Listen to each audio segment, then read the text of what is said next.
गुरुदेव, आपके चरणों में बहुत बहुत प्रेम। मैं आमीन अर्चना। गुरुदेव, मेरा सवाल था कि एक साधक के जीवन में गुरु दरबार में सेवा का कितना महत्व है।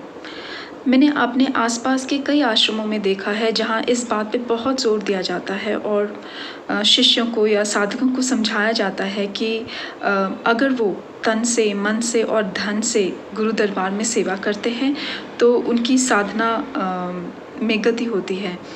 और हमारे देश में तो प्राचीन काल से इस बात पे बहुत महत्व दिया जाता है। गुरुकुल हुआ करते थे जहाँ शिष्यों को अपने गुरु के आश्रमों में सेवा करना होता था और उस समय से इस बात पे बहुत जोर दिया जाता है कि गुरु कृपा तभी फलित होती है जब शिष्य या साधक तन मन धन से उनके दरबार में सेवा करते हैं। गुरुदेव, इस बात को थोड़ा सा विस्तार से समझाएंगे प्लीज़ कि ये हकीकत में हमारे जीवन में कितना महत्वपूर्ण है। धन्यवाद गुरुदेव। प्रणाम आमीन अर्चना। प्रश्न बहुत अच्छा है, बहुत प्यारा भी है, मगर मुझे मालूम है उत्तर उतना अच्छा नहीं है, क्योंकि सत्य को हम स्वीकार नहीं कर सकते। कभी था समय ऐसा जब गुरु सेवा की बात करी जाती थी, मगर आज गुरु सेवा भाव पर लूटा जा रहा है। बात नहीं करी जा रही, लूटा जा रहा है। आज वैसा कुछ भी नहीं है। कभी था, इसे समझना। गुरु सेवा से मुक्ति मिलती है। पहली बात तो गुरु सेवा से मुक्ति मिलती तो सभी ग्रंथों में उल्टी सीधी बातों की जगह यही लिखा होता कि गुरु सेवा करो। ग्रंथ खत्म हो गए। पहले ही पेज पे लिखा होता गुरु सेवा करो, ग्रंथ खत्म हो गए। गुरु सेवा से मुक्ति मिलती है, ये एक शोषण करने का तरीका है, कुछ भी नहीं। जब तक तुम अपने मन को ढंग से नहीं समझोगे तब तक मुक्त नहीं हो पाओगे। अब मन को समझने के लिए तुम ज्ञान मार्ग से जाओ, भक्ति मार्ग से जाओ, सांख्य मार्ग से जाओ, जिससे मर्जी जाओ, मगर गुरु सेवा और ये गुरु सेवा को और बारीकी से समझो। गुरु सेवा एक भाव है, वो मुक्ति के अधीन बिल्कुल नहीं है। मेरे गुरु हैं और मेरे को ध्यान करने से प्रेम फलित हो रहा है, और प्रेम फलित होने के कारण जो है मैं अपने गुरु की सेवा कर रहा हूं। वहां मुक्ति नहीं है, वहां धन्यवाद का भाव है, वहां मुक्ति की लालच ही नहीं है। इतना बरस पड़ा, इतना दिया, इसका मैं धन्यवाद करता हूं। और धन्यवाद करने में मैं तुम्हारे पांव भी दबा सकता हूं, धन्यवाद करने में मैं तुम्हारे कपड़े भी धो सकता हूं, धन्यवाद करने में जो गुरु का है वो सराखों पे मैं वो कर सकता हूं। वो धन्यवाद का एक भाव है, आभार है वो।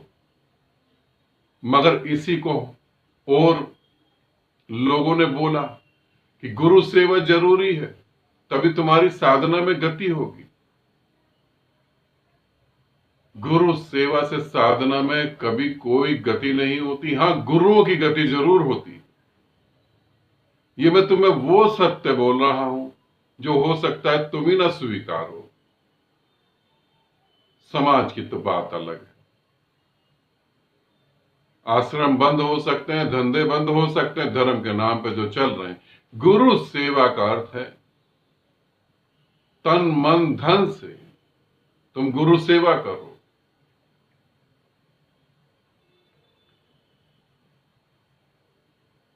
कभी थोड़ा सोचो, ये सहज भाव प्रकट हो जाता है। ये करा और करवाया नहीं जा सकता। अगर तुम्हें कोई कहता है कि गुरु सेवा करो तो समझ लेना कि डकैत तुम्हारे सामने खड़ा हुआ है। और तन मन धन से, ये तो बड़ा मजेदार है। तन से तो तुम्हारा भोग करा जाएगा, मन का तो उसका खुद का ही नहीं पता, और धन से अपना जो है लग्जरी लाइफ जी जाएगी।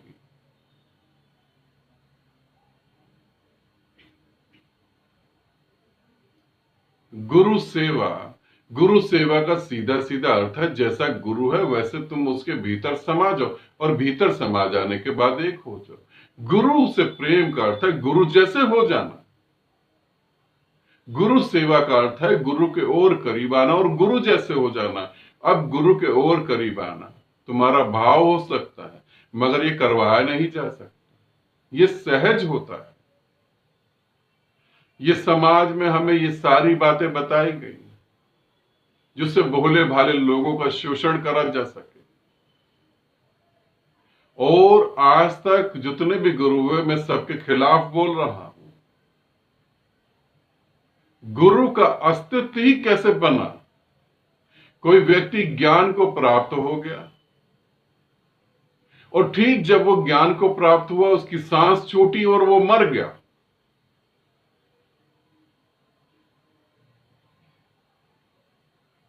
समाधि को उपलब्ध हुआ और सांस छूटी और वो मर गया। तुम उसे गुरु कभी पुकार पाओगे?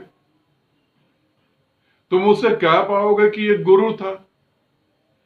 समाधि और ज्ञान इतना भीतर की बात है कि जब किसी को घटता है तो उसके घर वालों को भी नहीं पता होता। वो परम मौन में उतरता है और ये मौन इतना प्यारा होता है किसी को भी नहीं पता लगता। तुम उसे गुरु कहोगे? वो तो चला गया। अब समझो, गुरु, जब कोई व्यक्ति ये कहता है कि आप गुरु हो, तब उस ज्ञान प्राप्त करे हुए व्यक्ति का गुरु का अस्तित्व पैदा होता है। शिष्य नहीं हो तो गुरु का अस्तित्व ही खत्म हो गया। शिष्य के कारण गुरु का अस्तित्व है। मैं तुम्हें कहूं पृथ्वी से जो भी शिष्य है सबको हटा दो तो उन गुरुओं का कोई अस्तित्व ही नहीं रह जाएगा। शिष्य के मुंह से निकले प्यारे शब्द की मेरा गुरु, तो गुरु का अस्तित्व है। जैसे गीता में, महाभारत में अर्जुन को हटा दो तो कृष्ण गीता नहीं लिख सकते, गीता पैदा ही नहीं होती। गीता में मेन से मेन जो है, जो महत्वपूर्ण है, वो कृष्ण नहीं है। हमें समझाया गया कृष्ण महत्वपूर्ण अर्जुन है। अर्जुन मुंह बंद करके खड़ा होता, कृष्ण क्या बोल लेते? अर्जुन के सभी प्रश्नों के ऊपर ही गीता का आधार है। उसी तरीके से शिष्य के वजह से गुरु का अस्तित्व है। तो क्या गुरु को शिष्य की सेवा नहीं करनी चाहिए? गुरु को क्यों नहीं करनी चाहिए उसकी शिष्य की सेवा? शिष्य पूजनीय है। जब कोई शिष्य मेरे पांव छूता तो मैं उसे बोलता हूं तुम्हारी जगह मेरे चरणों में नहीं है, तुम्हारी जगह मेरे हृदय में है, चरणों में नहीं है। तुम मेरे लिए पूजनीय हो, तुम्हारी वजह से मेरा अस्तित्व है। मैं तुम्हारे लिए क्या करूं तुम वो मुझे बताओ। तुम मेरे लिए परमात्मा हो, उससे कम में तो तुम हो ही नहीं। भले तुम जानो या न जानो, मगर मैं तो जानता हूं। गुरु का फर्ज नहीं कि वो शिष्यों की सेवा करे। अंधों का समाज है, अंधों की जनसंख्या है, अंधों की तरह सब चले जा रहे हैं, भीड़ एकदम अलग दिशा में जा रही है। कभी तुमने पूछा नहीं कि गुरु क्यों नहीं सेवा करता? ऐसा गुरु गुरु हो कैसे सकता है जो अपने शिष्य की सेवा न करे? क्या गुरु को नहीं लगता कि मेरे को शिष्य के पांव दबाने चाहिए? क्या गुरु को अज्ञानी आदमी दिखाई देता है? जिस व्यक्ति को सामने वाला आदमी अज्ञानी दिखाई देता है वो स्वयं अज्ञानी होगा। अंधे को अंधेरा दिखाई देता है, जो स्वयं उस ब्रह्म में लीन हो गया उसे सब में वो ब्रह्म दिखाई देगा। तो क्या मैं उस प्यारे ब्रह्म के पांव नहीं दबा सकता? गुरु आदि शंकराचार्य ने जब वो चंडाल निकल गया उनको ज्ञान देकर, तब उन्होंने उसके पांव के नीचे की धूल उठा के अपने सर पे लगाई।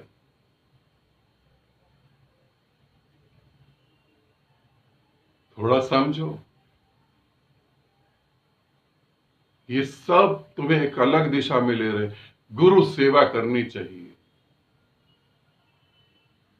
शिष्य सेवा जैसा कुछ भी नहीं है। क्यों नहीं है शिष्य सेवा जैसा? शिष्य प्यारा नहीं है? जिसकी वजह से मेरा अस्तित्व है, जिसकी वजह से मेरे शब्द मेरे आगे गुरु लगा, उसकी कोई सेवा नहीं।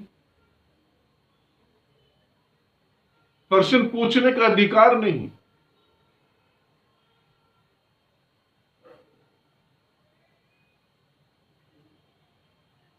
गुरु शिष्य को तो ऐसे रखते हैं जैसे शिष्य को जो है कोई छूत की बीमारी है।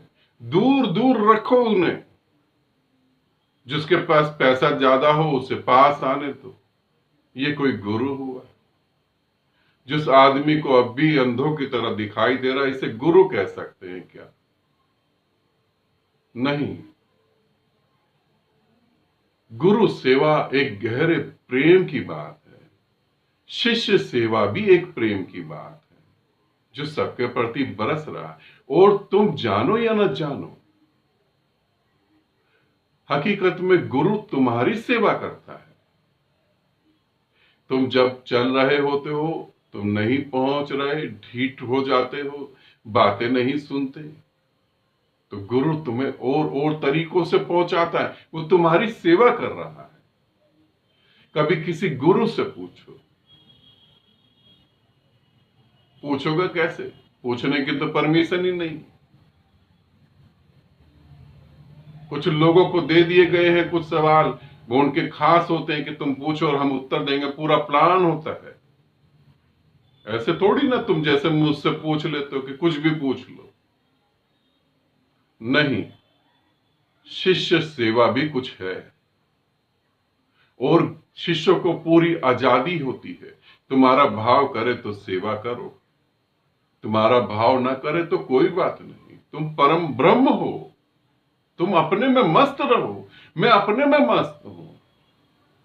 मेरे घर कोई आता है शिष्य, तो मुझे नहीं लगता कि शिष्य, मुझे लगता है परमात्मा आ गया। मैं उसे भागता हूं, जाता हूं, उसे लेकर अपने घर आता हूं। बहुत सारे काम, मेरे को बहुत खुशी होती है, मैं बहुत सारे काम करता हूं उसके लिए। वो परमात्मा है। उसकी वजह से ही मेरे आगे गुरु शब्द लगा।